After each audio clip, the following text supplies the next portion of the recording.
আমার নবীকে স্বপ্নে দেখেছে ইতালি প্রবাসী বাংলাদেশি একটা যুবক ছেলে। চলেন আপনাদের সাথে আমি এই ঘটনাটা এক্সপ্লেন করি। গতকালকে সন্ধ্যা 7:30 নাগাদ আমার মোবাইলের মধ্যে হোয়াটসঅ্যাপ একটা কল আসে।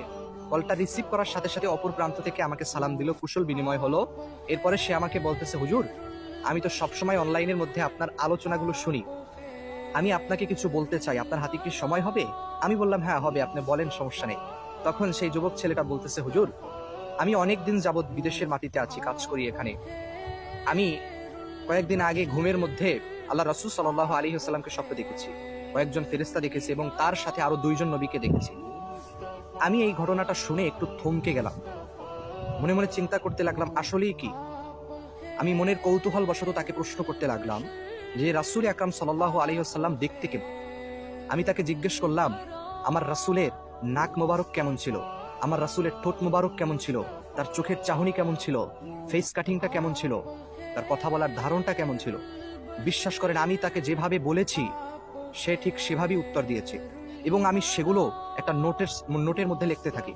লেখার পরবর্তীতে আমি ওগুলোকে কিতাব এবং হাদিস দিয়ে বিশ্লেষণ করে মিলাইতে থাকি যে আসলেই কি রাসূল আকরাম সাল্লাল্লাহু আলাইহি সাল্লামের চেহারাটা এরকম। বিশ্বাস করেন আমি অবাক হয়ে গিয়েছি। আমি রাসূল আকরাম সাল্লাল্লাহু আলাইহি সাল্লামের চেহারা সম্পর্কে যতটুকু জানি বা আমার জেহেনের মধ্যে আছে এবং কিতাব থেকে সংগ্রহ করেছি, সমস্ত কিছু দিয়ে আমি মিলিয়ে দেখেছি যে এই যুবক ছেলেটা, ইতালি প্রবাসী ছেলেটা, ওনার নাম হচ্ছে মনির হোসেন, উনি যেই বর্ণনা দিয়েছে আল্লাহু আকবার, ওনার এই বর্ণনার সাথে রাসূল আকরাম সাল্লাল্লাহু আলাইহি ওয়াসাল্লামের চেহারার 100% ক্রিস্টাল ক্লিয়ার মিল রয়েছে। আল্লাহু আকবার।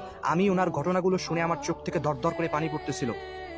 বিশ্বাস করেন এই ঘটনাটা শোনার সময় আমার মাও পাশে ছিল, আমার মা নিজেও কেঁদেছে।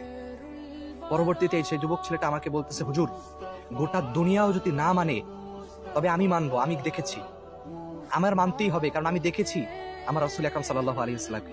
এটাই হচ্ছে সবথেকে বড় একটা পরীক্ষা, যে যে আমার রাসূল সাল্লাল্লাহু আলাইহি ওয়াসাল্লামকে দেখবে সে সত্যিই দেখবে। কারণ শয়তান কখনোই রাসূল সাল্লাল্লাহু আলাইহি ওয়াসাল্লামের চেহারা নকল করতে পারে না, তার সূরত ধারণ করতে পারে না।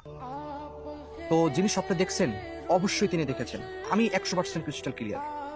এরপরে তিনি আমাকে বলেছেন যে হুজুর আপনি চাইলে আমার বাবার সাথে কথা বলতে পারেন।